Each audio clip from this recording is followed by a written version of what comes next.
Hello, everyone. Welcome, welcome, welcome, welcome. Hi. We'll just give it a minute for everybody to arrive. Glad you could make it. Welcome to the Satsang. All right.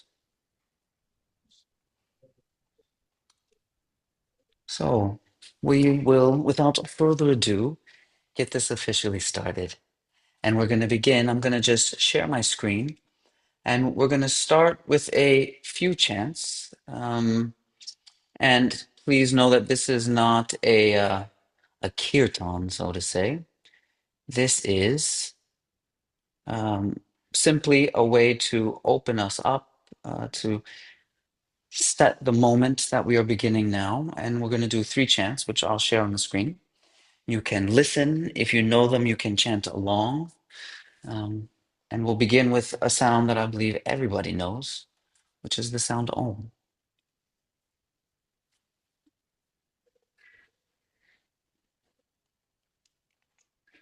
All right, there you go. If you haven't already, it can be nice to feel that your feet are on the floor. If it's comfortable, you can bring the hands together at the center of the chest. Sound of Om three times. Om.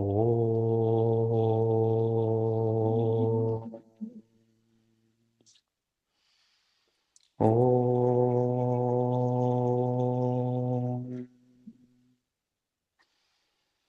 Om.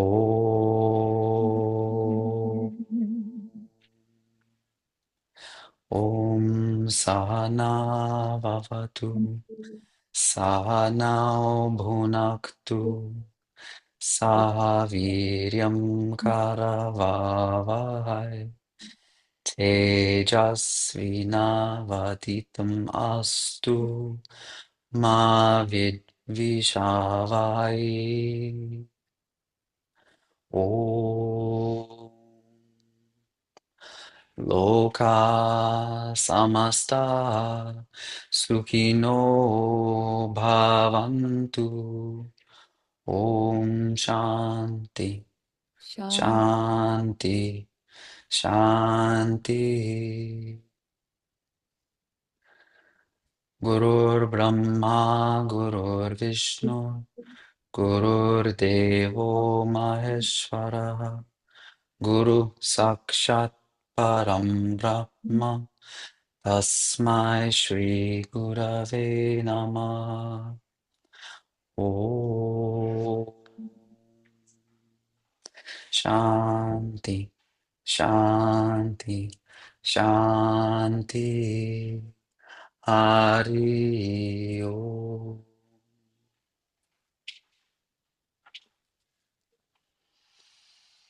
Oh, okay. It is the last satsang of the year where we are focusing on the focus of the month, uh, created by the one, the only Padma Lee Gannon. Thank you so much, Padma Ji, for joining us and for writing these focuses of the month. And this year, or this month, December, as we kind of leave 2025 and enter into 2026, we're going in as this Jivamukti community with this idea of Pratyahara and healing the disease of disconnect. And I thought maybe we'd just get right to it. And I know that many of us here on the call are Jivamukti teachers, and maybe we're thinking about teaching from this. We're thinking about studying from this. And of course, one of the first things we do is we see the title, the description, which is kind of lays out the theme, what we might expect. And then the second thing that we see is the chant, this mantra, Om Shri Krishna Sharanam Mama.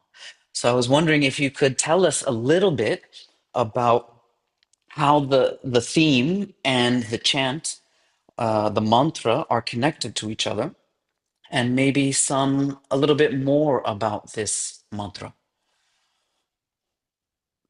I will do my best. Mm, Um, this mantra is a sacred mantra to the Vallabhacharya Sampradaya, the Pushti Marg, the path of grace. And it actually is an 8-syllable mantra. So officially, there's no om.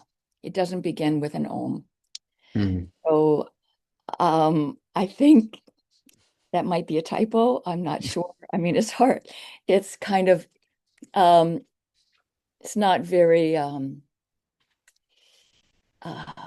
respectful to say that Om is a typo, is it? That's hard for me to say, but it doesn't go with this mantra. And the translation is Sri Krishna is my mama refuge, Sharanam. Um, so Krishna, who is Krishna? Krishna is our innermost heart's desire. When all the desires are taken away, or all the senses are drawn inward instead of grabbing for external objects, what is the innermost existence, the innermost heart's desire? There's a name for that, and that name is Krishna. What is attracting us? Um, Krishna is the witness, the sakshi, the pure seer, the seer without having to be attached to objects. So our minds, as human beings, certainly as human beings who have been conditioned in this culture, which has been going on for quite some time, we're geared to look outward, all of our senses, the eyes, the ears, tongue, taste, smell, touch. We externalize. We literally grasp for objects to inform us, and that creates our mental condition. Yoga, Patanjali says, yoga's chitta vritti nirodha. Pretty plainly put, yoga is about controlling your mind, being able to not allow the senses to control you, but to draw them inward to that reality of the Atman, the witness, Krishna. So this mantra, Shri Krishna Sharanamama, is pretty much explains what the goal of Pratyahara. Mm. Okay, thank you. And I I guess when you for just a moment ago you listed sight, smell, taste, touch. And I think that these are senses that people, you know, classic five senses, they go outward. We're searching for food, clothes, and shelter, regardless of the culture that we are a part of. Um, but I was wondering when you talk about sense withdrawal, are those the only senses that you think about? Are there other aspects or senses that you might include in that list outside of the kind of this classical five? Or would you, for what we're doing, would you limit it to five senses? Well, according to the yogic system, of which we're all, I assume, very interested, there are Hmm. 10 indriyas. So there are the karma indriyas and the jnana indriyas, or the senses. Indriya is means senses, the senses of perception and the senses of action. And these senses are also associated with organs, physical organs. Uh, and so, yeah, the senses, we could start with smell, right? And then taste, sight, touch, hearing. And so those are the five senses of perception, or the jnana indriyas. And then there are the senses of action, or the karma indriyas, which are excretion, sex, uh, I'm walk, not going to do the symbol for that one. walking, grasping, and speaking. And these also kind of they partner with the other senses of smell, taste, sight, touch, and hearing. And they also partner with the elements that we find in the world known as Prakriti, the natural world. Mm. Um, so earth, water, fire, air, and ether.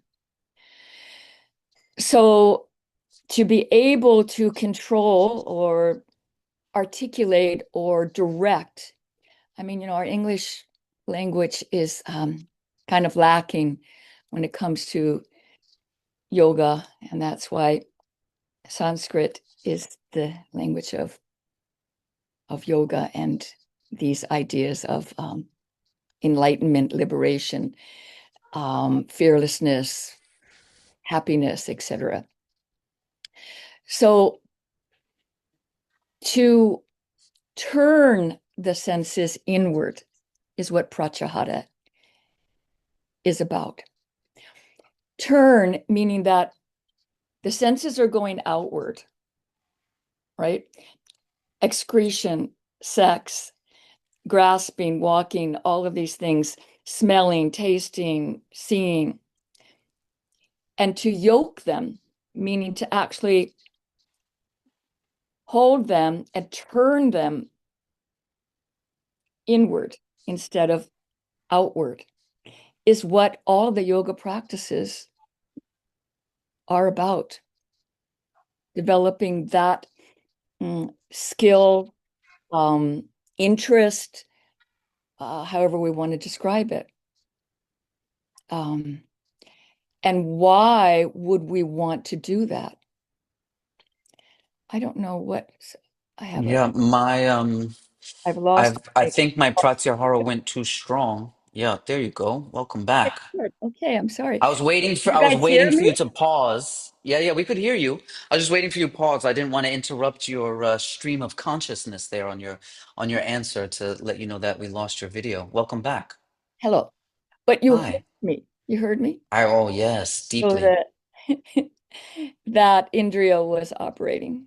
Mm-hmm. Mm-hmm. Now you are doing the same thing to me. You're like not okay. Now You you're know, they good. say karma is circular, Padmaliji. Oh, I'm stopped too. Yeah. Both of us. Let's not get too fixated on it. We might go in and out a little bit, but that'll be all right. We can hear you. That's the most important thing. And fortunately, you got stuck before in a very, you looked very good in that moment, you know? So it was like you were frozen in time. Mm, Um, Even as time continued, you were just there, ageless as always. It's incredible how you do this. Very impressive. not me. Perhaps a, It's not me, Jules. It's the Atman. The Atman is ageless. well, you know, you wear it well, that Atman. What can I say? So I have a follow-up question for you, if you don't mind. Yeah, please. because you referenced Patanjali, and in this reference to Patanjali, you talk about Pratyahara, but also in the essay you talk about Bhagavad Gita. Mm. And I was curious if you could maybe tell us how you see these two texts together, maybe investigating or the idea of Pratyahara. Um, because I know you said, okay, Patanjali, he's talking about the senses in this way, and then you kind of brought in this Samkhya way of seeing the Indriyas. So there's taking from different maybe ways of seeing the worlds or darshanas, right? And they might not agree on all the finer points, but how do you see them overlapping on this idea of Pratyahara? They overlap with the most important subject, which is the self. That's what all of these texts deal with, the self. What is it? Who is it? Where is it? Knock, knock. Self, the concept of the self. And Hmm. so, yeah, these philosophies do overlap. Vedanta, Samkhya, yoga, they do. They, Hmm. you could say that they are different facets, like if you had a diamond and they're different sides of the diamond and they're shining with slightly different concepts or ideas or ways to express something which all of them hold dear, and that is the concept of the self. The primary texts for Vedanta are the Upanishads, the Brahma Sutra, and the Bhagavad Gita.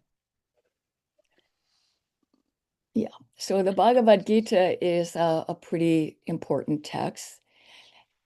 And why I cited the Bhagavad Gita in this essay is because one of the central ideas found in the Bhagavad Gita is about devotion, offering your everything, your senses, your actions, uh, your ideas, your life to that supreme self, or the Para-Atman, or in Vedantic terms, the Sakshi, the witness, and also the Atman.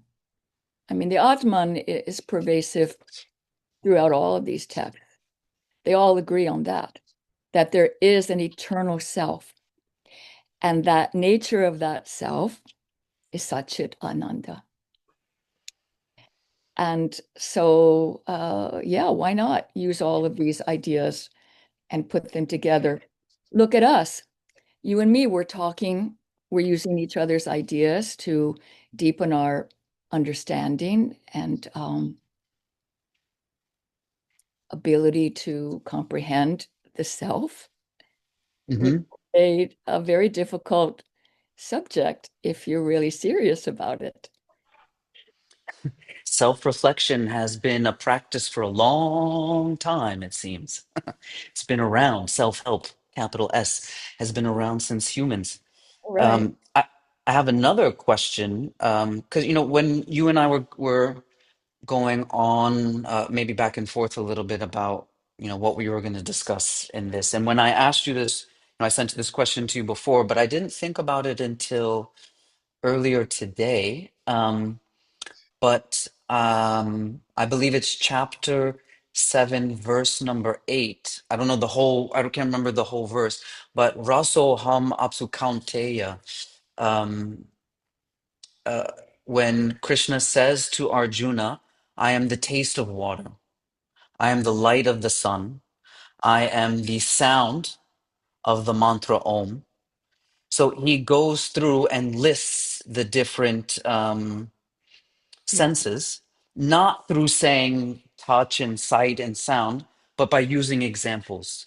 And so that very much reminded me of what you were getting at with your essay, that here you have the personality, the personification of this deity of Krishna, as you said, that which is attractive, reminding us that when we kind of touch in with something as simple as the taste of clean water, or when we're fortunate enough to be in the light of the sun, or the hearing these verses or mantras or the syllable Om, that we are experiencing in one sense, maybe Pratyahara.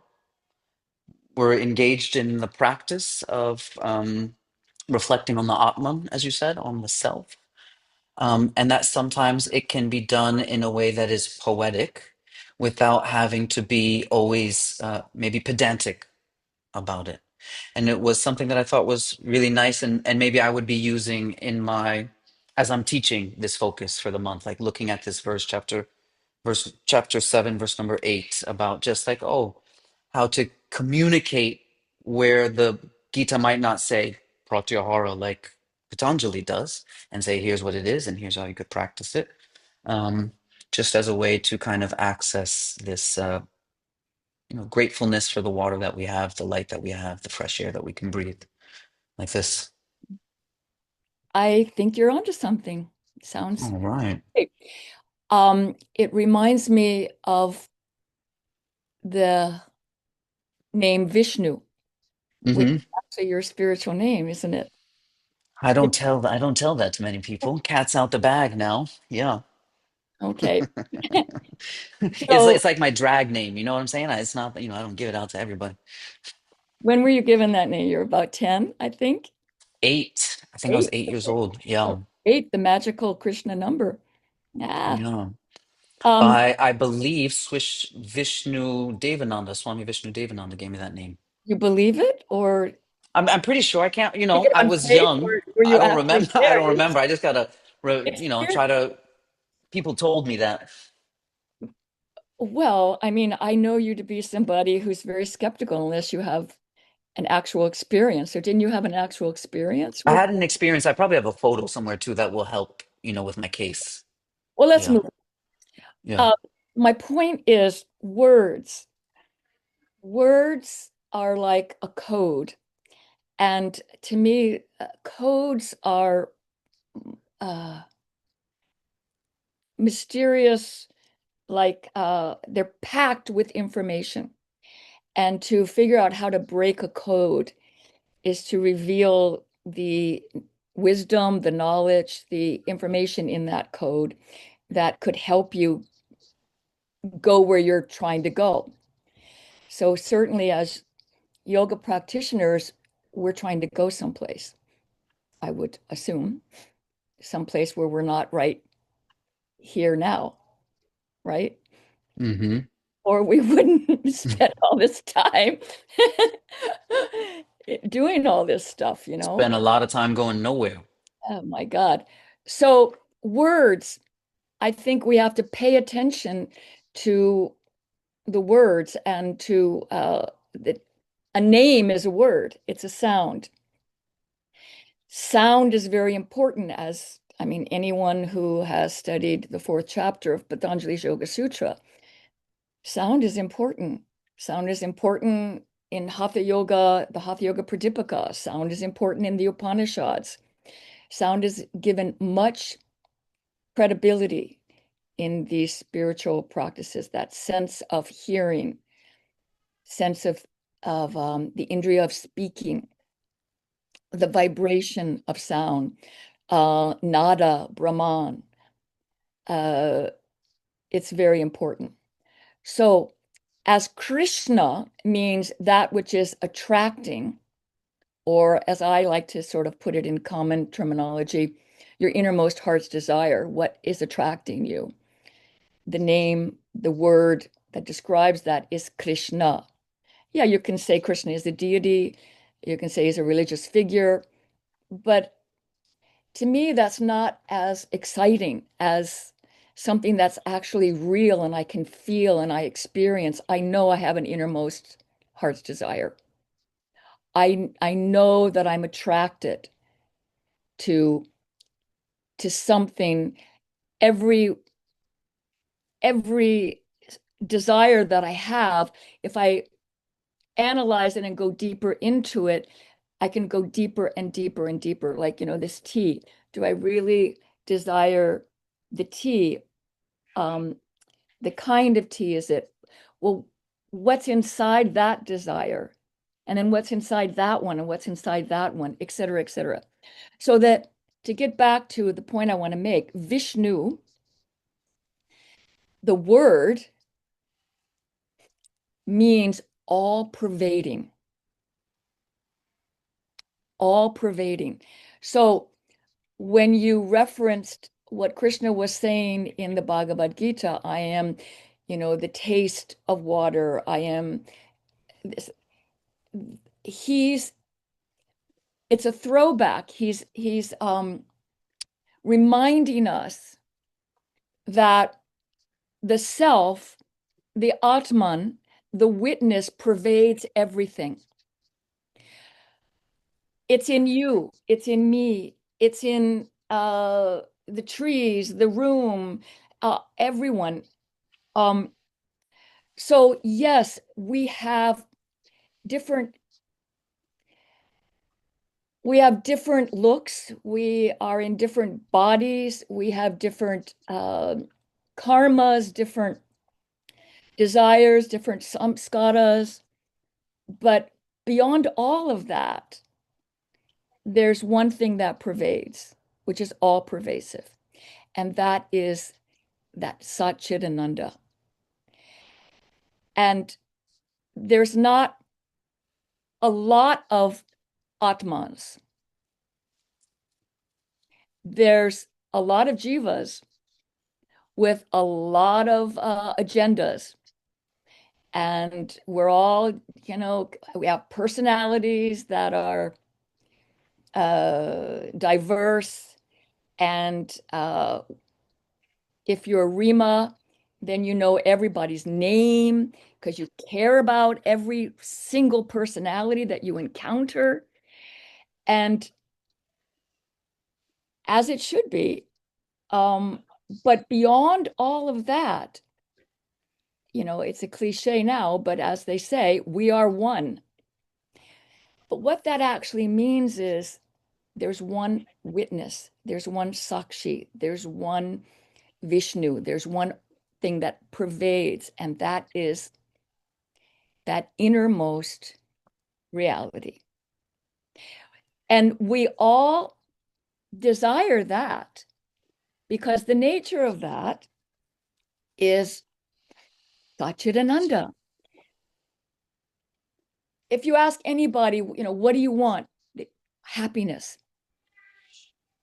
And they might go on to add a few other things. Freedom, like to those of us who are vegan and animal rights activists, that's very important to do all we can to contribute to the liberation of others.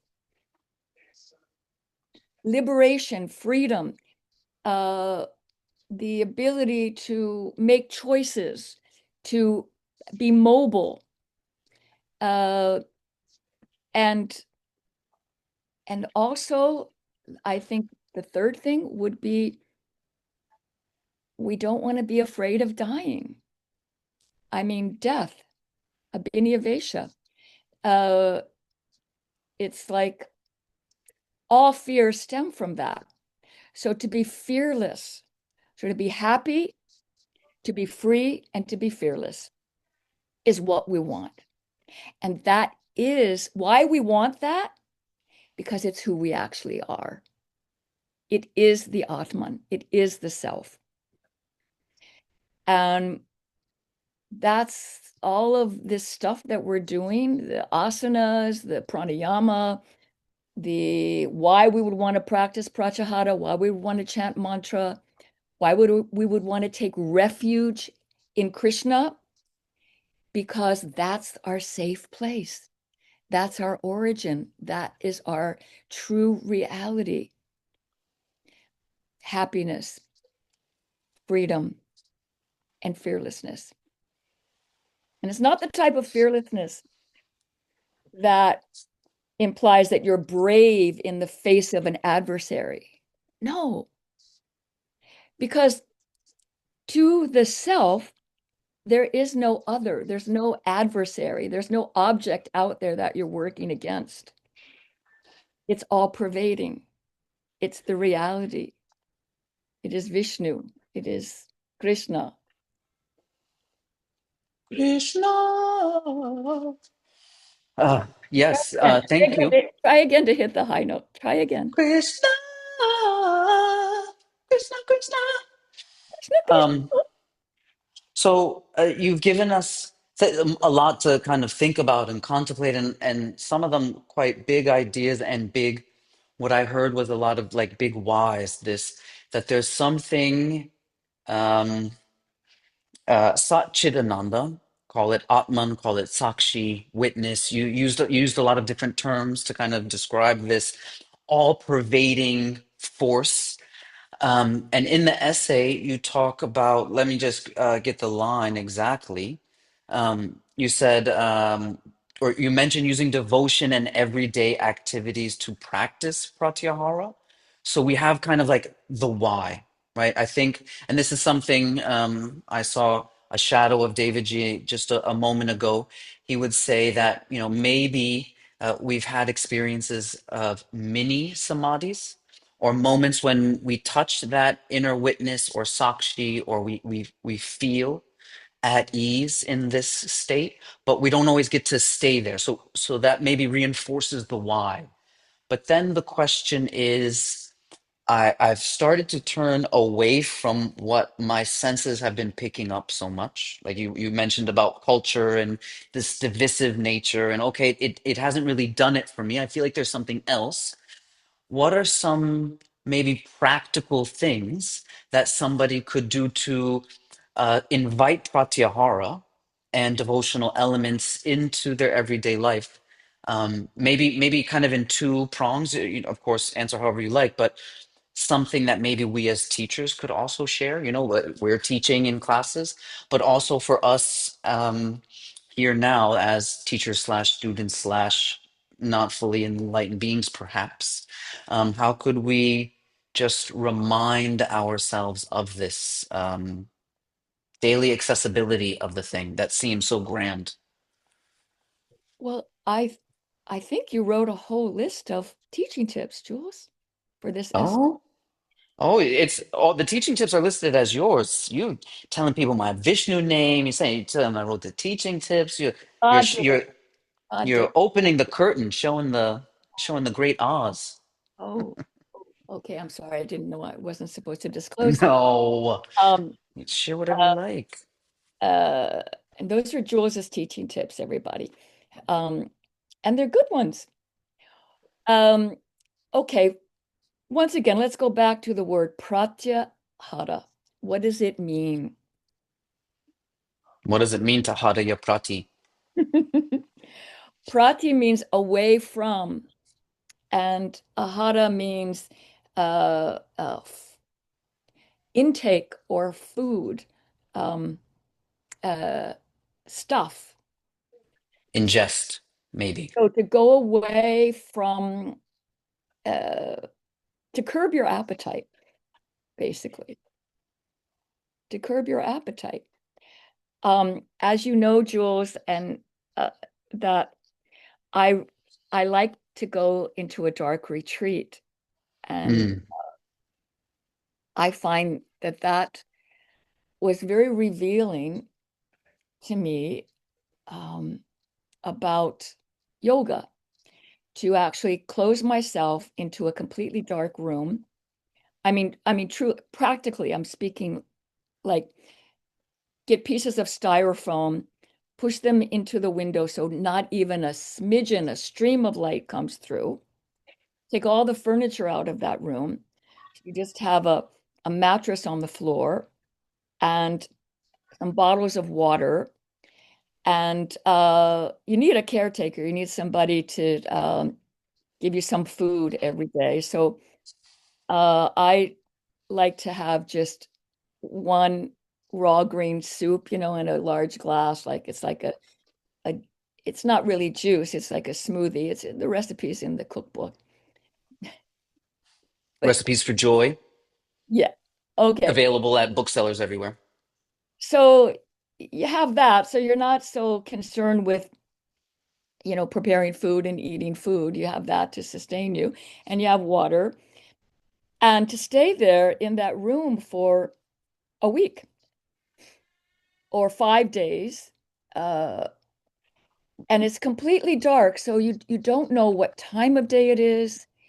If you've just woken up from a sleep, you don't know how long you've slept. You open your eyes and close your eyes, you see the same thing until about the third day. And the third day, interesting things start to happen. You perceive light. And I mean, for me, I'm thinking, oh my gosh, it must be leaking through the window. But it's not. It's coming from inside. The light is coming from inside. And so that is when you know that you have reached a certain level of being able to turn the senses inward. Um, and then it gets very interesting. So much so that I can't describe it, because to describe something that is uh, it can't be objectified. Um, it's an experience. I mean, experience maybe is not even the right word. A condition where So, you're not thinking of the next thing you have to do. You're not planning ahead. You're not reflecting on the past even. I mean, these are just ways to go around trying to tell you about it. But if you haven't had the experience, it's kind of useless to talk about it to somebody else. Um, but I like to do that. Um, yeah. okay, now another way would be simple ways like you told me, Jules, one time that you used to teach in the Lower East Side, like a group of teenagers, teach them yoga. And you taught them how to close off the. Shanmukh Mudra, yeah. And this one young girl in the class totally freaked out. Hmm. And she was like, I'm not doing this. Why don't you describe like that Yeah. freak out? Yeah, well, just I'm gonna I definitely I think that's a great story. Um, yeah, so we have No, but please tell it because it really no, no, no. I'm definitely gonna informative. tell it because I Yeah. think Sean Mukmudra is something that we could do every day. I just want to, before I tell the story, I want to let people know, just remind that if in case we have time for questions at the end, if during the conversation, if anybody here has a question, please feel free to put it in the chat at any point, at any time. And we might not get to all of them or any of them, but at least they're there so that if the time allows, we can get to them quickly, and I'll just read them out. Um, and so just two things. One of them is you and I went to with Lydia. We went to an anechoic chamber. So this is something, I don't know if anybody's ever been to one of these, but you can find them some different universities. If you live next to an architectural university, an anechoic chamber is a completely soundproof and lightproof room. You probably maybe you've seen articles written about them, and it's very hard for people to stay in them for long periods of time. And you and I stayed in there for like an hour or two. But it's about 30 centimeters of foam insulation. Oh, no, no, 1 meter of foam insulation, 30 centimeters of concrete square, and you walk into the middle of the room, right? So you don't walk on the floor. So this is one thing, check out an anechoic chamber if you can find one. Um, but I was teaching at my old high school. I was teaching Shanmukh Mudra, which is thumbs onto the cartilage of the ears, cover the eyes, the nose, the mouth, And, often people report, I heard my blood rushing, I heard my heart pumping, I heard squeaking in the joints. And it's very, I forget sometimes because we've done it so much within Jivamukti. I forget that people don't often do this like in normal life. And so I taught it at this high school, um, Urban Academy High School. And so as we did it, I'm gonna curse, so maybe you have to bleep this out for the recording. Covered it, and the girl went, "Oh, fuck that shit! I'm not doing that." I said, "What happened?" She goes, "Oh, hell no! I heard my blood. I heard my whole. I'm not doing that shit." And I was like, "Oh, okay." And so it was just like sometimes when we withdraw the senses, we hear what we've been using the senses to avoid. And maybe it's the sounds of our body or it's the sounds of our thoughts. And I think this is maybe a something for us to be aware of. Because when I hear your story of being in the dark, I think of, okay, how could I reenact this as a yoga teacher? And I remember one time on Lafayette, you taught a class where you told everybody, I can't remember if you told everybody to bring or if you gave everybody these Bucky eye shades. Do you remember?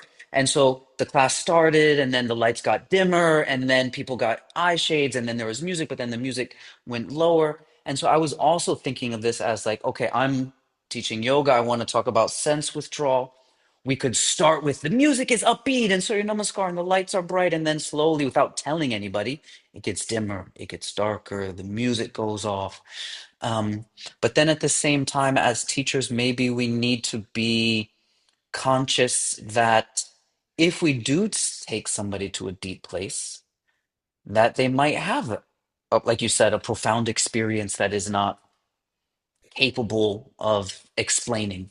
And maybe it's something that we would want to practice on our own. Like we talk about drishti, gaze in the asana practice. Have we ourselves ever tried practicing in a dark space or with our eyes closed to maybe work on a different sense, like the sense of proprioception or interoception, like where we are, where's my left foot, where's my right foot when I can't see them?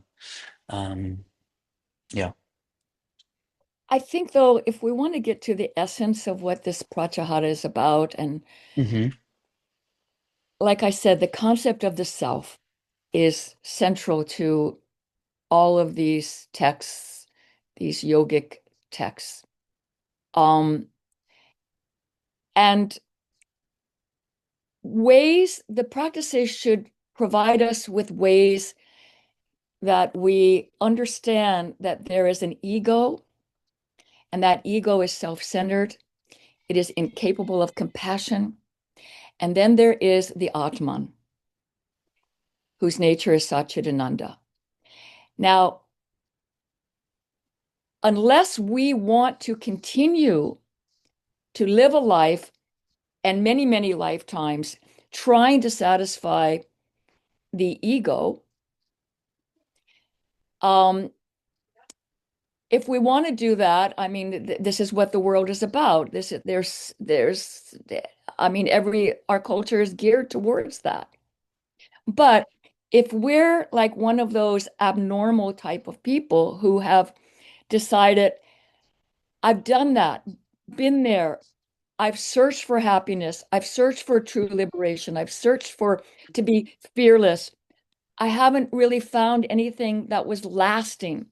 Maybe I experienced some happiness, maybe I experienced freedom, but I'm not like completely Satchidananda. And that's what I want. That's my innermost heart's desire.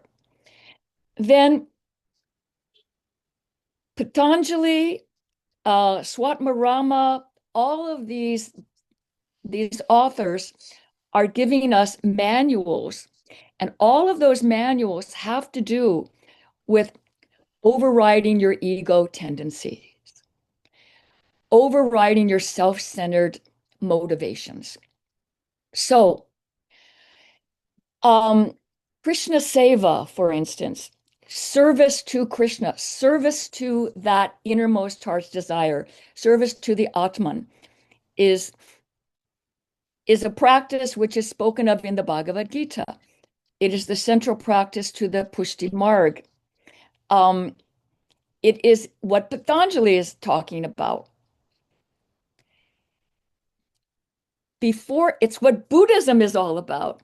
Before you do anything,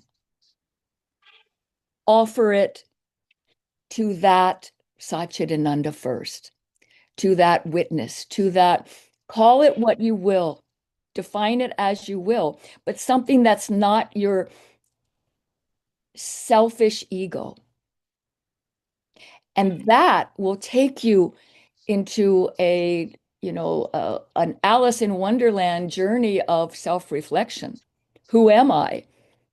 Who am and what is mine? What is me? What is I, me, mine? Um, uh, who are others?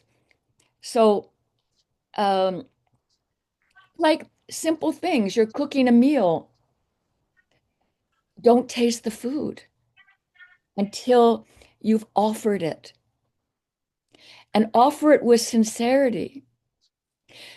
Um, do an asana practice, offer it first. Question yourself, am I doing this for me or am I doing it for something greater than my ego self? Um, am I doing it to satisfy temporary desires or am I doing it for a higher purpose? And each one of us has to figure out what that means. What is a higher purpose? Who is the higher self?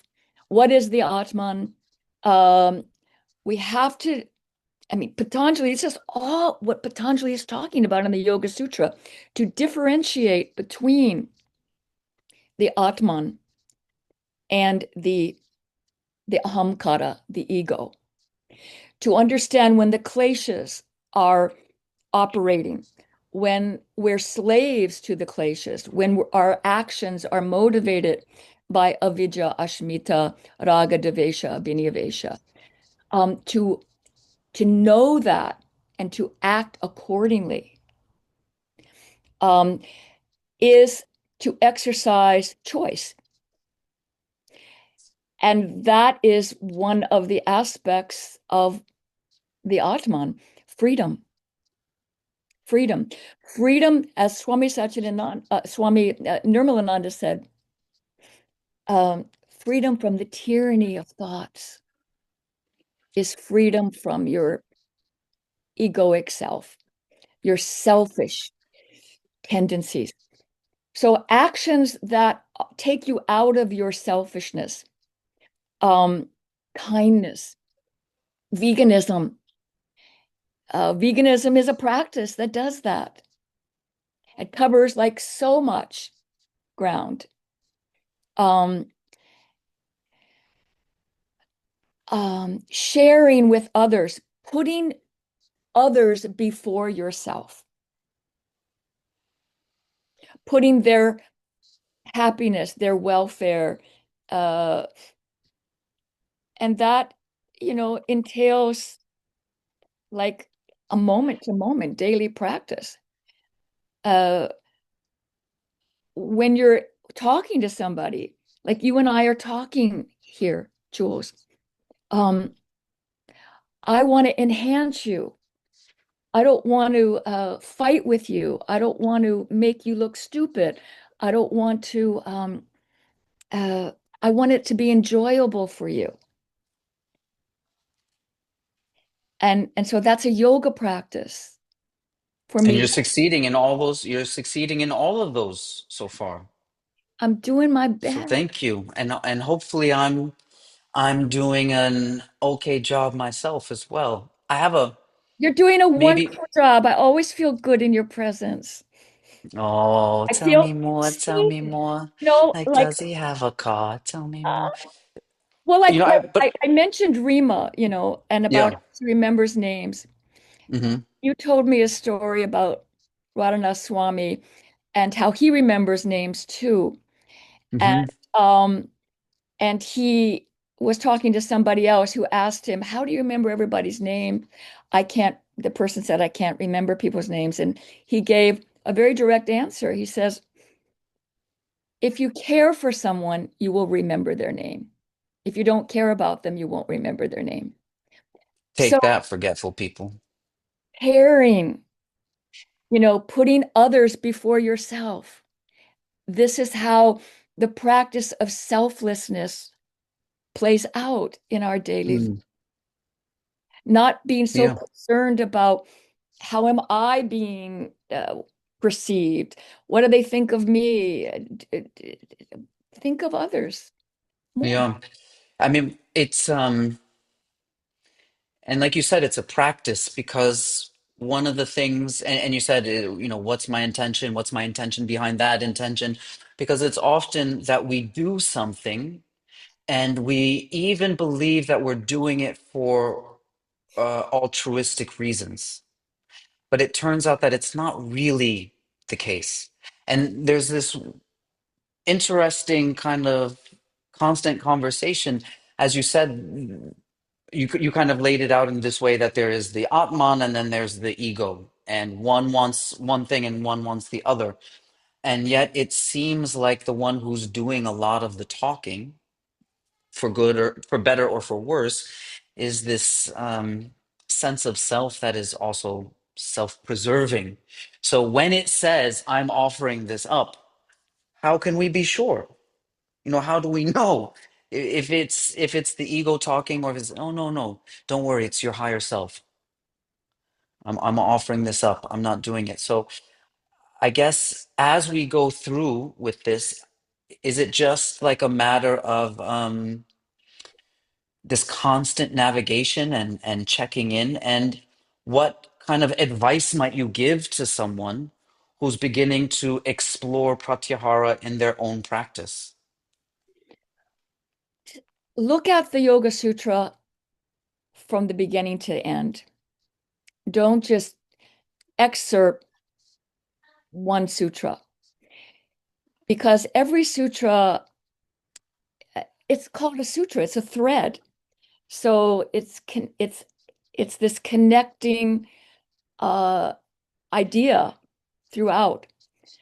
So Pratyahara comes in the eight limbs, and before Pratyahara is yama, niyama, asana, pranayama. So you have to understand, you have to be well established, pratishtayam, in those practices before you can even uh, have an idea of what pratyahara is, I think. So, uh, like for instance, you told me this story about a person who is against being vegan and eats dead animals that causes a lot of harm to a lot of suffering to those beings and to the world. But this person offers that food to God and has said that um, levels the playing ground, I guess. So it makes it all right. Well, perhaps they haven't really studied the yamas and the niyamas and asana and what pranayama is. 2.31, Patanjali Yoga Sutra talks about the great vow, ahimsa being the great vow, that you do not cause any harm to any other, regardless of what form that other is appearing in. Human, a cow, a bird, a tree. You refrain. This is your great vow. You practice ahimsa, nonviolence, regardless of circumstance, condition, species, class. If you're interested in yoga, I mean, it's like we always have to ask that question again. Where are you going with all of this?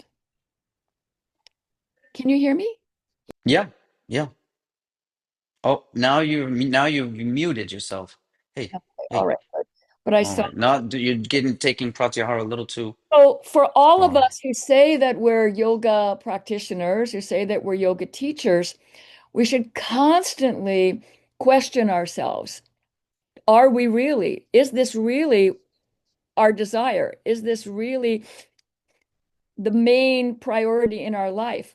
Is to know the self, to realize that we are that witness, that all-pervading Vishnu, that is the true reality, that this other stuff, it's coming from our samskaras, from egoic actions, from we can't even know from when they started. And we're, Yeah. I mean, I wanted maybe, is it okay to add to that a little bit? Because I just when I hear that, part of what I understand is, when you said go back and look at the Yoga Sutra, it's this questioning that you said of, is this the thing that I want, to know the self? Um, and I would assume if you're teaching or if you're in yoga long enough, some of us might have moments where we feel very sure about what we're doing. And sometimes we feel a little bit less confident, or a little bit less excited about that. And yet somehow, and some of us might even lose touch with the practice. And so how to maintain some semblance of, as you said, kind of in the beginning, like being okay with what is happening now, while still practicing for Satchidananda, which we might not be experiencing in this moment, to be okay with the perceived difference between those two places. And at the same time, you have this re-investigation of the Yoga Sutra, which is like, okay, I think yoga means this to me right now, and it's in conversation with this pursuit. How do I continue that dialogue? How do I continue to unearth this thing that I call yoga, and understand again and again, maybe as I mature in my own practice or my practice changes, and how I'm relating to it and to others. Is that a fair kind of interpretation of what you were saying? Is, yeah, is that a way to how to understand what do you're it? saying? I would say shut up and listen. Study these texts. Hmm. We have nothing, but we have to start somewhere. And if you have no grid, no template, what are you doing? You're just like in your own head. You're just following your own mind and social media and advertising and the culture and etc. Um, Respect that others have perhaps delved deeper into this than you and have come up with some realizations. And you don't have to take it on faith, but study them and then have the experience yourself and see if it is true. Uh, Um, that's how Patanjali opens the second chapter, right? He says, "Shut your ass up and practice." Um, no, of course not. I have some questions here. Can I read one of them to you? Kriya Yoga is hot, hip, and holy is the first sutra. Tapasvadhyaya Ishvara Pranidhana. Yeah, Yeah. yeah. But Okay. Swadhyaya is that the study, study of Yeah. meaning the self, the Atman, the all-pervasive witness, the Satchidananda. Yeah, study that. Most of us are very enamored with studying our ego, our personality, and pitting it against other personalities. And, I mean, this is for normal people. It's just Pravahi, the Pravahi soul. They're seeking happiness in the world. They're looking for it in external stimulation. Um, okay, that's how that is. They're not wrong. It's just what they're doing. The bigger question and the more important question is, what are you going to do? Are you that normal type of person? Okay, go for it. You know, uh, get born, take as much as you can, consume, consume, consume, uh, see yourself getting older, freak out, uh, you know, uh, and then get sick and then die, and then do it all over again and try to fulfill those desires, get more money this next life or learn more skills and be a famous rock star or whatever, plant those seeds and try to fulfill them. Or are you somebody that just says, okay, I'm going for something else right now. I'm done with that. And then you get serious. And that's when it gets really interesting. And that's when it's very exciting and feels really good. Okay. Well, I think that sounds like a wonderful place for us to end, quoting the great yogi Jermaine Jackson, let's get serious and study.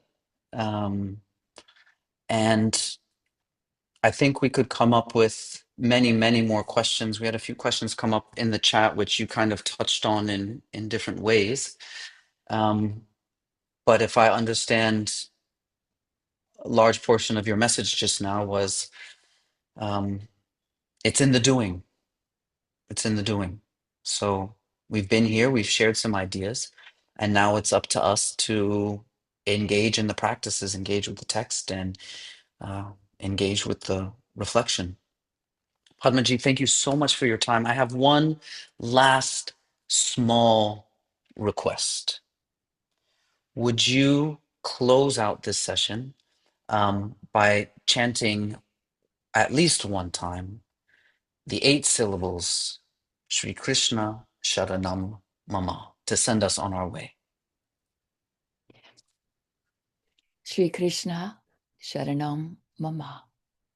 Shri Krishna Sharanam Mama. Shri Krishna Sharanam Mama.